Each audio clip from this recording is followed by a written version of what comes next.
हे शोभा देतोय का ओबीसी नेता हाके? मी तुम्हाला जवाब विचारतोय, सासरी बुवा तुम्हाला जवाब विचारतोय, शोभा देते का? अगर तुम्हाला आरक्षण पाहिजेच होतं तर सरकारी मालमत्तेची तोडफोड करून तुम्हाला आरक्षण भेटणार आहे का? मी तुम्हाला चॅलेंज करतो, मी तुम्हाला चॅलेंज करतो, गव्हर्नमेंट तुम्हाला आरक्षण देणार नाही, ते पण डंके की चोट पर, डंके की चोट पर.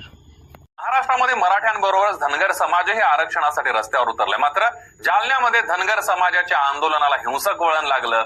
निवेदनाच्या विषयावरून धनगर आंदोलकांनी जिल्हाधिकारी कार्यालयामध्ये तोडफोड केली आहे. जालन्यामध्ये नेमकं काय घडलं बघूया, त्याबद्दलचा एक स्पेशल रिपोर्ट.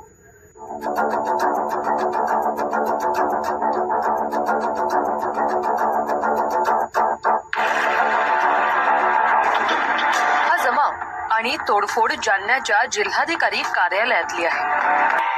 जालन्यातच 3 महिन्यांआधी मराठा आरक्षणासाठी जरांगे पाटलांचं आंदोलन सुरू झालं. अंतरवाली सराटीत जरांगेंच्या उपोषणादरम्यान लाठीचार्ज झाला.